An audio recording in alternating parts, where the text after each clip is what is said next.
You know what's wild? I left the Amish community 4 years ago because I couldn't handle all the rules about how to live my life, who I could marry, what I could wear, how I should behave in my own home.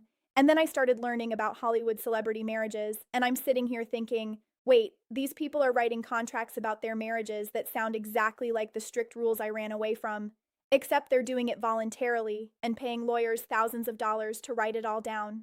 I'm Eliza. I grew up Amish in Pennsylvania, left when I was 18, and I've spent the last 3 years trying to understand the English world. And one thing I cannot wrap my head around is celebrity prenups. These aren't just about protecting money. Some of these clauses are literally about controlling what happens in the bedroom, what someone can eat, how much they can weigh, and whether they're allowed to cheat. It's like a legally binding set of marriage rules, which is kind of ironic, coming from a world that's supposed to be all about freedom and choice. So let me break down 10 celebrity prenup clauses that honestly feel like the kind of bedroom rules and life control I thought I escaped when I left the Amish. And trust me, some of these are more restrictive than anything I ever experienced growing up.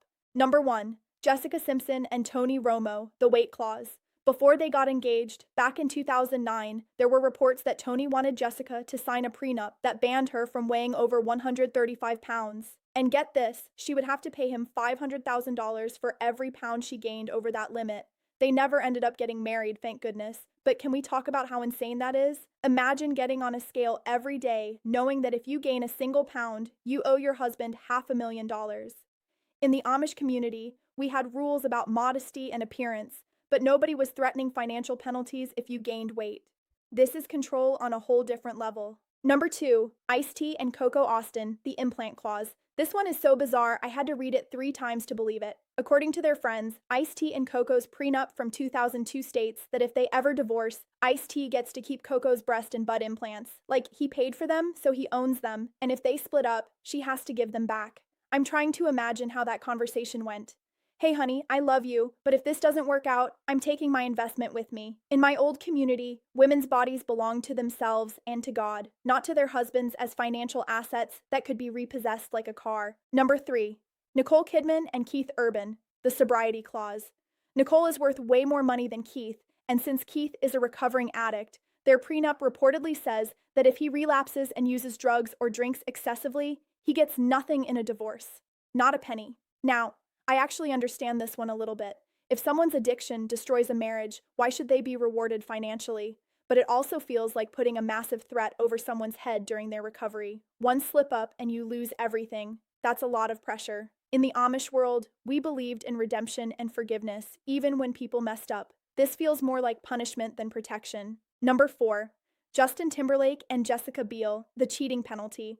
Their prenup allegedly has a fidelity clause that says if Justin cheats on Jessica, she gets $500,000, $500,000 as a cheating fee. It's like putting a price tag on betrayal. And here's what gets me. If someone's going to cheat, is $500,000 really going to stop them? Or is it just acknowledging upfront that infidelity is a possibility and we're going to treat it like a business transaction? When I was Amish, marriage vows were sacred. You didn't need a financial penalty to keep you faithful. Your word and your faith were supposed to be enough. Number 5, Beyoncé and Jay-Z, the baby bonus.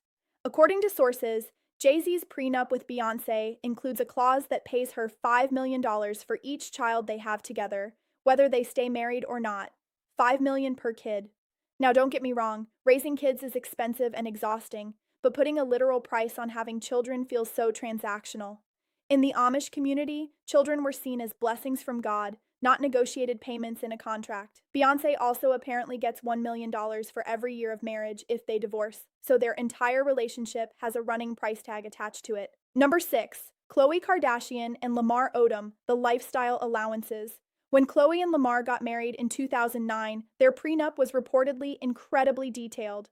Khloe would get a brand new car whenever her lease was up. She got courtside Lakers tickets for her entire family, a $5,000 monthly shopping allowance, $1,000 a month just for beauty expenses, $25,000 monthly spousal support, and $500,000 for every year of marriage. This isn't a prenup, it's a salary with benefits. It's like she negotiated an employment contract, not a marriage. Where's the love in all of this? Number 7, Kim Kardashian and Kanye West, the mother-in-law clause. This one cracks me up. Kim and Kanye's prenup apparently had a clause that said Kim's mom, Kris Jenner, could not make any career decisions that affect the couple. That was Kanye's big demand. Imagine needing to put that in writing. Your mother in law is so controlling that you literally have to include her in your legal marriage documents. In the Amish world, family involvement in marriage was expected, but we didn't need lawyers to draw boundaries. You just talked to people or avoided them. Number 8. Catherine Zeta Jones and Michael Douglas, the infidelity payout.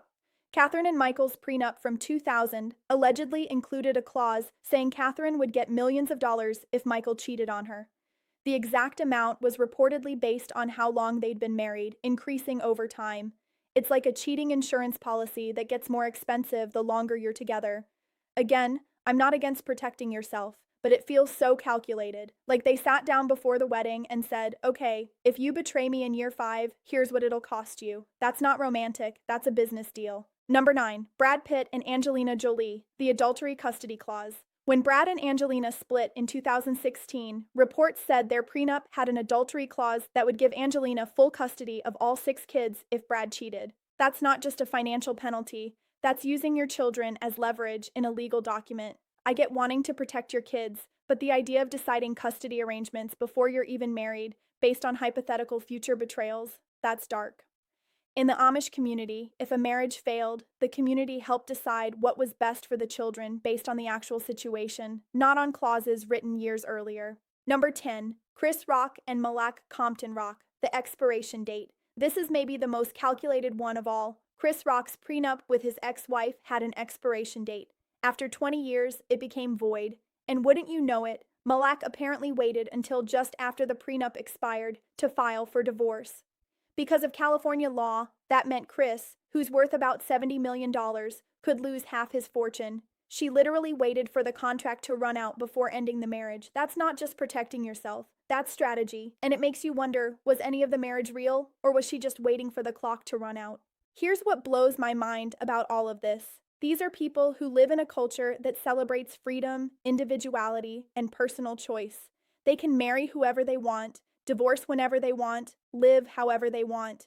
And yet, they're creating these incredibly restrictive contracts that control weight, behavior, fidelity, even body parts. They're voluntarily putting themselves in boxes with rules and penalties. When I was Amish, I didn't have a choice about the rules. They were handed to me by the church, by tradition, by centuries of doing things a certain way. I couldn't negotiate. I couldn't hire a lawyer to write exceptions.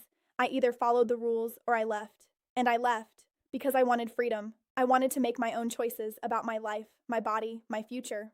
But these celebrities, they have all the freedom in the world, and they're spending it on creating new sets of rules. Rules with price tags, rules with penalties, rules that turn marriage into a legal transaction instead of a partnership built on trust and love. And look, I get it. When you have millions of dollars and a public image and complicated lives, you want to protect yourself. I understand that. But some of these clauses cross a line from protection into control. Weight limits, implant ownership, fidelity fees, baby bonuses. These aren't about protecting assets. These are about controlling another person's choices and behavior through financial threats and rewards. In the Amish community, marriage was about commitment, faith, and working together through hard times. It wasn't perfect. There were problems, just like any community, but at least it wasn't transactional. You didn't stay married because a contract said you'd owe money if you left. You stayed because you made a vow before God and your community. I'm not saying people shouldn't have prenups. If you've built wealth or you have kids from previous relationships or you want to protect family assets, that makes sense. But when your prenup starts dictating personal behavior, appearance, and intimate details of your marriage, you're not protecting yourself anymore. You're building a cage and calling it security. The irony isn't lost on me. I left one set of strict rules only to discover that the free world is full of people creating their own versions of the same thing. Except instead of church elders enforcing the rules, it's lawyers and courts. And instead of community shame, it's financial penalties. Maybe the lesson here is that people need rules and structure, whether they admit it or not. Maybe total freedom is actually scary, so we create our own boundaries to feel safe. Or maybe some people just can't trust each other enough to build a marriage on love alone, so they need contracts to spell out every possible scenario and consequence.